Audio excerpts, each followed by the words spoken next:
Seingat saya sejak pertama kali saya jadi jurnalis, jadi reporter kira-kira 11 tahun lalu, biasanya kalau ada berita pejabat mundur itu datangnya dari negara-negara Asia Timur. Kita sering menyampaikan informasi dari negara Korea, Jepang misalnya, yang sering memperlihatkan dan mempertontonkan budaya mundur. Tapi kemudian ini hadir di Indonesia, lalu menjadi hal yang istimewa karena masih hal yang langka terjadi. Dan kita mengapresiasi apa yang dilakukan oleh beberapa pejabat. Kemudian kita harapkan juga sebagai contoh, sebagai teladan bagi para pejabat lain.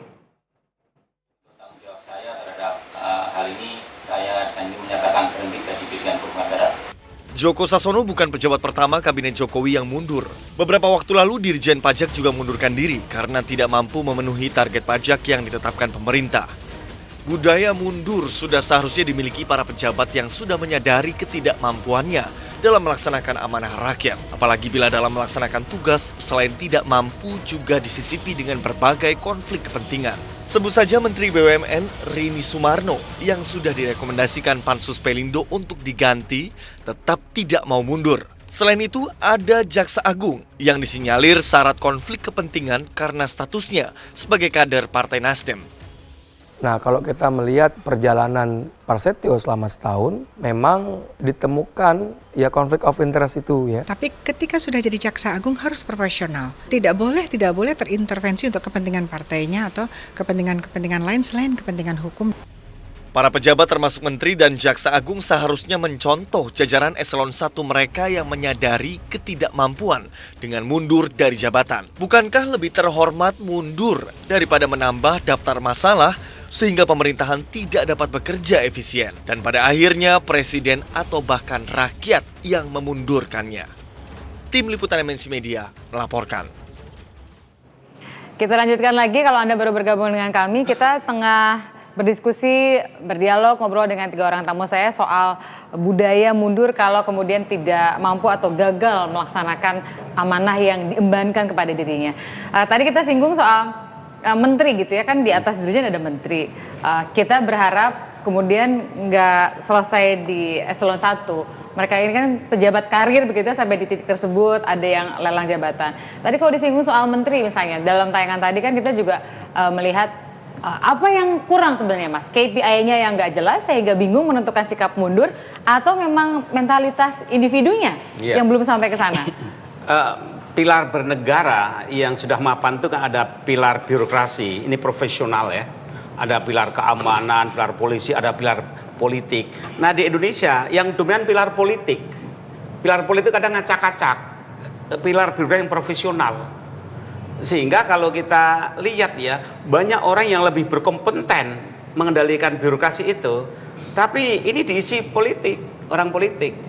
Tapi kan menteri jabatan politik. Iya, sehingga andaikan toh menteri mundur, eselon 1 mundur, banyak stok-stok yang sungguhnya profesional. Tapi persoalannya karena relasi politik, kekuasaan politik yang mencampuri birokrasi tadi. Jadi jajaran birokrasi yang profesional yang bertahun-tahun di situ, kadang dikalahkan karena like or dislike karena menterinya ini politisi. Nah ini kan politisi di sini. Dari bertiga cuma satu yang politisi.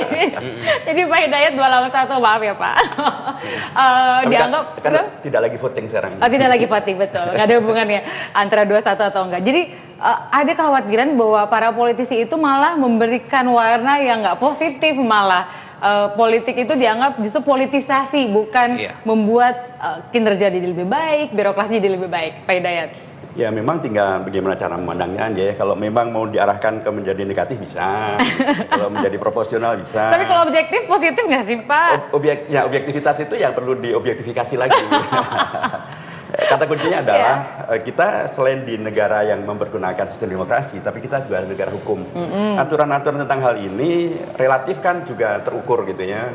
Mungkin kalau dalam bentuk KPI belum ada, tapi aturan-aturan tentang sumpah jabatan tadi ada, tentang seseorang itu kemudian mundur dari jabatannya kenapa itu juga sudah ada. Gitu. Termasuk juga dalam tanda kutip atasan dalam hal ini misalnya dirjen di atasnya ada menteri, menteri di atasnya ada presiden yang mengevaluasi. Nah kalau kemudian seluruhnya bekerja dengan efektif, sesungguhnya kan sebelum kemudian terbentur pada apa yang disebut sebagai gagal atau kemudian tidak mampu gitu, kan akan ada evaluasi. Nah, mekanisme pengambilan keputusan pasti ada musyawarah, ada rapat, ada evaluasi, sehingga kemudian beragam hal yang diperkirakan seseorang tidak sukses, padahal semula dia sudah seorang pejabat karir dan karenanya bisa diperkirakan bisa melaksanakan tugas secara maksimal. Kan seluruh hambatan bisa diukur, kemudian bisa diatasi. Nah, proses menuju ke sana ini kemana? Itu kan eselon 1, tapi kalau menteri, presiden lain halnya menurut saya. Karena presiden kan proses buat berhentinya aja nggak gampang begitu ya. Walaupun kita punya pengalaman presiden yang berhenti di tengah jalan begitu. Kalau menteri kan ibaratnya kalau mau mundur, yang mundur tinggal bilang sama presidennya gitu. Kalau sekarang kebanyakan menteri itu berganti karena presidennya udah nggak mau lagi, sederhananya begitu. Reshuffle itu kan dirombak, geser kiri, kanan, atau dicopot, diganti sama yang baru. Kenapa nggak kemudian menterinya itu ya mundur kayak Mas Komar bilang, kalau nggak perform ya mundur duluan, nggak usah nunggu karena tersandung kasus korupsi, nggak usah nunggu tersangka dulu baru mundur. Karena kadang-kadang para menteri juga punya logika yang canggih juga. Kalau saya mundur nih seolah-olah pilihan Pak Presiden salah gitu. Jadi khawatir kalau Pak Presiden disalahkan sehingga dia tidak ingin. Oh, jadi kesannya ini banget ya, belain presidennya gitu ya. Ada juga yang begitu kan? Gitu nggak Mas Adi? Saya kira begini, Tina, ini kan Mas Komar ketawa kayaknya nggak terima ya ini kan alasannya memang itu. ada terjadi perubahan sosial, ada kelas kan biasanya perubahan itu ditentukan oleh kelas menengah. Menengah, betul. Nah, sekarang ini tiba-tiba di Indonesia ini tumbuh kelas menengah baru, kelas menengah virtual lewat sosmed. Itu ini juga memiliki pengaruh yang besar. Nah, tetapi begini soal mundur itu. Di negara-negara yang tadi kita sebutkan ya, Jepang, Korea, di Eropa ini hampir tidak ada birokrasi yang mundur. Pasti jabatan-jabatan politik, jabatan-jabatan publik. Kenapa begitu? Karena jabatan politik ini, jabatan publik ini kan harus dapat trust dari publik. Kalau ada goncang sedikit aja dari publik, dia harus mundur. Seperti yang telah terjadi di Presiden Jerman kemarin, juga beberapa menteri di Terakhir Eropa, waktu yang di kecelakaan Jepang. laut juga itu Jalan Korea laut. ya. Korea. Menterinya Nah, mundur juga setelah kecelakaan. Ini kan karena kalau birokrasi ini untuk sampai kepada dirjen dia kan pasti sudah melalui ujian level-level itu pasti sudah sangat canggih. Nah, kalau kemudian sampai level dirjen ternyata nggak canggih juga, pasti ini ada masalah di soal rekrutmennya, soal hierarkinya, soal peningkatan kelasnya itu. Nah, kemudian ini yang Jadi harus, poin Anda nggak sepakat menteri-menteri itu politisi gitu?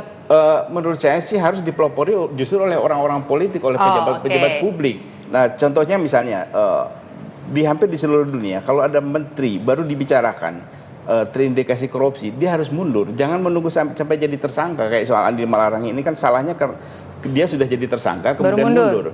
Padahal menteri ini kan seberapa porsi kecil porsinya kalau namanya menteri itu sudah dalam struktur kabinet dan dalam pemerintahan. Jadi kalau ada menterinya menjadi tersangka, maka pemerintahan ini secara keseluruhan itu fail.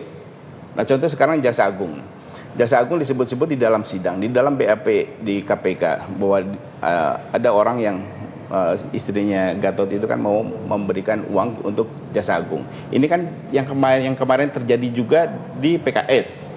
Ada Fatona bilang ini uang untuk ketua PKS. Kan baru disebutin ini sudah jadi tersangka dia.